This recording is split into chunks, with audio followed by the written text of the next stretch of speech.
le MLC avec le président Kengo Adondo, avec Vital Kamere, avec Gilbert Kiakwama, avec Mwanda Nsemi, avec bon nombre d'acteurs politiques, ont considéré que si la question est comment sauver le Congo, trouvons d'abord la recette pour sauver le Congo. L'objectif ici, ce n'est pas du haut-toit que je m'y mette.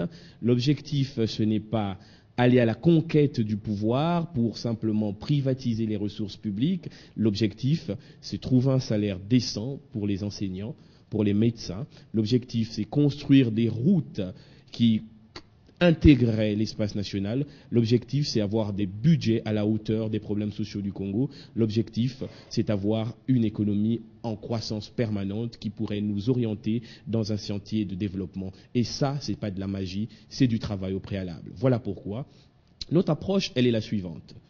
Nous mettons en place un cadre de concertation de l'opposition. C'est ce qui a été fait ce matin, qui a mis en place des commissions pour réfléchir, premièrement, sur un programme alternatif qui sera présenté dans les 4-5 jours qui arrivent, dans le cadre d'une plénière. Ce programme sera adopté par les acteurs de l'opposition en toute responsabilité. Après cette étape, c'est la définition d'un portrait robot de l'homme qui devra aller à l'encontre de l'histoire de ce pays et du peuple de ce pays pour que cette rencontre mystérieuse dont parle le général de Gaulle se fasse. Cette étape, nous allons y arriver. La troisième étape sera l'étape de la réflexion sur un accord électoral d'abord, mais aussi de gouvernement. Nous avons parlé de comment sauver le Congo à travers un programme. Nous allons parler de comment gérer le Congo au mieux des intérêts du peuple congolais. Ces trois étapes-là se font en moins de 9 jours, parce qu'il faut tenir compte de ce temps pour déposer la candidature. Non, la question du dépôt de la candidature est une autre question qui n'est pas en contradiction avec une ambition commune d'avoir le 28 novembre un seul candidat. En politique, il faut bien le comprendre, on joue énormément sur les symboles. Ça veut dire quoi? Ça veut dire qu'en réalité, vous pouvez avoir au départ 3, 4, 5 candidats. Le seul objectif, c'est qu'arrivé le 28 novembre, certains puissent se désister en faveur d'un seul, et ce sera même symboliquement plus fort d'ailleurs. Mais nous n'en sommes pas encore là, il se pourrait que nous ne soyons pas obligés d'en arriver là. Je disais donc, lorsqu'on a franchi toutes les étapes dont j'ai parlé tout à l'heure, il reste une étape fondamentale, c'est celle de la constitution d'une machine électorale digne de ce nom. Le mouvement de libération du Congo a à cet égard une expérience à mettre sur la table. Nous avons eu des foules, nous avons eu de l'ambiance, nous avons eu une myriade de partis politiques, tantôt monopersonnels, tantôt marginal, tantôt technocratique, tantôt populiste, mais ça ne nous a pas permis, et ce malgré la bipolarisation de l'espace politique au second tour, de battre le président Kabila. La question dans la mise en place de cette machine doit être unique, celle de savoir, partant de l'expérience, les 9% qui ont manqué au sénateur Jean-Pierre Bemba en 2006 pour être président de la République aujourd'hui étaient où? Était-ce l'abstention de ceux de l'UDPS? Était-ce la non prise en compte d'un certain nombre de paramètres géopolitiques, notamment la question de l'Est de notre pays, ou était-ce simplement une question d'une fédération des forces de l'opposition qui n'était pas suffisamment large? À ces questions, il faut trouver des réponses. Pour y arriver, il faut y aller de manière méthodique, permettre au peuple congolais d'avoir l'assurance que cette fois-ci, en dehors de l'ambiance, en dehors de toute cette gesticulation qui accourt généralement, le verbe haut, je veux dire, que l'opposition a généralement, il y a un travail de fond qui est fait et qui garantira l'effectivité d'une victoire de l'opposition pour que les espérances du peuple congolais ne soient pas déçues par la réalité. Voilà le débat à quel niveau nous le plaçons. Nous voulons tous une victoire, mais pour que cette victoire soit rendue possible, il faut tenir compte du fait qu'on a en face de nous un adversaire qui n'est pas forcément facile à battre. Ils ont décidé que le candidat qui serait le meilleur pour l'opposition, c'est Étienne Tshisekedi. Est-ce que vous comprenez, Philippe Evoloko, que le DPS, le camp de tous ces partis politiques qui ont choisi, Étienne Tshisekedi, ne veuillent pas perdre du temps finalement. Ils se disent, bon, on se met d'accord on décide que ça sera Étienne Tshisekedi, on sait pour des raisons qui leur sont propres, c'est ce qu'ils pensent. Non, il y a des critères. Voilà. Il y a des critères. Pour les critères, il va revenir sur ça que, voilà, pour ce qui concerne le MLC, le sénateur Bemba, même s'il déposait sa candidature, il ne pourra peut-être pas présider, gouverner, diriger ce pays en prison. Est-ce que c'est pas refuser de perdre du temps que de choisir directement l'aîné, celui qui est le plus vieux de tous les opposants, et vous vous rangez tous derrière? Est-ce que vous comprenez cette démarche, vous? Non, moi je comprends qu'au sein de l'opposition, il y a une tendance qui se dégage. La tendance, c'est que nous voulons tous le départ du président Kabila. Ça, c'est indéniable. Mais comment y arriver? Depuis un certain temps, l'opposition est en train de se concerter. Et nous le faisons dans le respect de toutes les tendances de l'opposition. Moi, je crois que cette démarche-là devrait être de mise dans tout ce que nous faisons.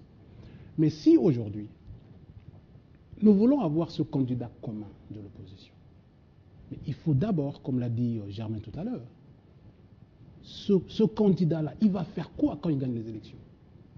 Il va faire quoi? Admettons qu'aujourd'hui, on prend un candidat, on dit, aujourd'hui c'est Tshisekedi qui est candidat commun de l'opposition, soi-disant. Demain, il gagne les élections, il fait quoi? Moi, je crois qu'au préalable, il faut d'abord que nous ayons mis en place un programme commun de l'opposition. Ce programme commun de l'opposition, nous allons le faire en tenant compte des candidatures déclarées au sein de l'opposition. Nous avons l'UDPS qui a un candidat président de la République. Nous avons l'UNC avec Vital Kamerhe. Nous avons Olengankoy avec les FONUS, Nzanga Mobutu et tant d'autres. Nous considérons que chaque candidat président de la République, celui qui veut demain gouverner la République, doit déjà avoir un programme à lui. En partant de tous les programmes de ces candidats présidents de la République, l'opposition politique, au cours d'une plénière, nous allons nous asseoir ensemble et mettre en place une commission qui va élaborer un programme qui tient compte de toutes les tendances de ces projets de gouvernance qui sera proposé par les candidats présidents. Une fois qu'on aura fait ça, cette même commission va faire venir dans une séance de travail où les candidats présidents vont se considérer tous comme étant des challengers, dans un respect mutuel, des considérations mutuelles. Maintenant, chacun va dire, voilà, moi je suis candidat président de la République, voilà ce que je veux faire. Et je crois que lors de ces débats-là, entre les candidats présidents de la République et de l'opposition politique, il y aura sûrement des concessions qui vont se faire de part et d'autre. Et lors des discussions, ils vont se dégager quelqu'un qui va défendre les couleurs de l'opposition. Mais la question fondamentale qui va se poser ici, c'est quoi? Les élections de 2011 ont un enjeu fondamental pour le peuple congolais. C'est celui de porter l'alternative. Maintenant, le défi qui nous attend, c'est quoi? Le défi, c'est de converger vers un programme commun, vers une candidature commune. On parle de candidature commune, Badibang parle de candidature unique, il y en a même qui parlent de la candidature primaire. Donc nous avons de spécificité dans ce que nous entrevoyons de ce que nous voulons faire dans l'opposition. Mais moi, je crois que ce qui est le plus important à faire au sein de l'opposition, c'est de ne pas se dire que, puisque vous avez le monopole, vous avez fait... l'ancienneté dans l'opposition. Non, ce n'est pas ça qui importe. C'est pas ça qui importe. Ce qui importe, c'est le travail de fond que vous faites au sein de l'opposition pour arriver à la victoire. Mais si aujourd'hui nous ne le faisons pas, si je considère ce qui a été fait au niveau de Fatima, nous avons mis le lit de la division de l'opposition. Ce qui n'est pas concevable pour les gens qui veulent que demain nous ayons un candidat commun. Parce que ce matin, j'ai appris par Germain qu'il y a l'UNC, le MLC et puis le président Kengo qui se sont concertés pour voir. Beaucoup plus, mais c'est les plus grands qui se sont vus pour entrevoir ce mécanisme-là de la mise en place, non seulement d'un candidat commun, mais au préalable d'un programme commun. Alors vous dites les plus grands, mais ils n'ont pas non plus invité l'UDPS. Si. L'UDPS n'est pas venu. L'UDPS a été invitée, mais malheureusement, elle n'était pas là, mais nous avons entrepris de recontacter à nouveau le directoire de l'UDPS parce que c'est une démarche tout à fait démocratique et que nous voulons la plus inclusive possible parce que c'est quand même les forces politiques les plus représentatives de l'opinion congolaise et c'est comme ça que les choses doivent se faire. En tout cas, donc nous avons appelé l'UDPS. Dans 5 jours, nous avons dit, nous publions le programme commun de l'opposition. Et nous espérons vraiment, avec la main sur le cœur, que l'UDPS, qui est un grand parti dans ce pays, fera également partie de cette grande entreprise que nous inaugurons de la manière la plus responsable possible. Dans 5 jours, vous avez dit que vous avez publié ce programme commun. Vous êtes un peu... Je voulais Oui, ajouter une chose. Philippe Evologo. C'est-à-dire que les ambitions, l'opposition politique n'est pas une coalition politique. C'est l'ensemble des partis politiques. Et un parti politique, quand je prends le MLC a été créé pour prendre le pouvoir d'État. Vous n'allez pas aujourd'hui nier au président du MLC d'être candidat président de la République. Moi, personnellement, je ne comprends pas parce que c'est la première force de l'opposition. Hein. Non, ce n'est même pas ça. C'est-à-dire que ce soit les ambitions de Kamere, de Tshisekedi, de Bemba, de Nzanga et de Lengankoy, elles sont légitimes. Nous devons considérer qu'ils ont la liberté, en tant que Congolais, de jouir de ce droit-là, d'être candidat président de la République. Mais maintenant, parce que nous voulons avoir un seul, c'est lui qui va défendre les couleurs de l'opposition. Et donc, c'est une fédération vers laquelle nous tendons. Mais nous devons le faire en toute responsabilité et avec tout le sérieux qu'il faut. Alors, vous êtes un peu Jean-Pierre Kambila, l'intrus, ici, parce que... C'est le cas de le dire. Oui, parce que ce sont tous de l'opposition. Vous êtes le seul cadre du PPRD. Alors, comment voyez-vous tout ceci? Est-ce qu'ils ont la chance d'aboutir à ce candidat unique ou pas à l'opposition? Bon, l'opposition a ses problèmes. C'est à elle d'essayer de les régler. Mais il y a quand même quelques problèmes qui se posent en tant que Congolais, tout simplement. Lorsque je regarde l'opposition de mon pays, j'ai le droit de me poser un certain nombre de questions. Et la première qui me traverse l'esprit, c'est celle-ci. Comment est-ce qu'on peut, en 9 jours, régler une histoire qu'on n'a pas pu régler en 5 ans? Ça me semble quand même extraordinaire. Je crains que cette affaire aboutisse à des arrangements. Tout simplement des arrangements, mais qui ne vont pas durer 2 mois, qui vont vite sauter. Alors, c'est aux Congolais de savoir s'ils vont faire confiance à cette...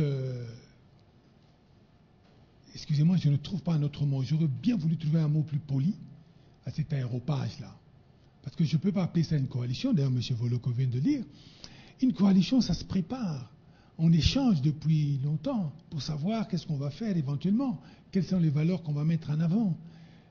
Quel est le programme. Mais comme ça, en 5 jours, on va concocter rapidement quelque chose pour dire, voilà, on est unis. Qui va sauter 2 mois, on va avoir un gouvernement qui va durer 2 mois.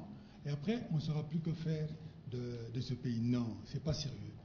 Le Congo mérite mieux que ça. Le Congo, c'est notre pays, il mérite plus de sérieux que ça. Aujourd'hui, il y a des grands leaders dans l'opposition, je ne le nie pas. Il y a des grands partis politiques que je respecte, mais la question est que ces partis ne sont pas d'accord. Et n'étant pas d'accord, ils ne seront pas gouvernés. Ils ne seront pas gouvernés, pas parce qu'ils sont incapables chacun de gouverner, non. Parce qu'ils ne sont pas d'accord, ils n'ont pas de programme en commun.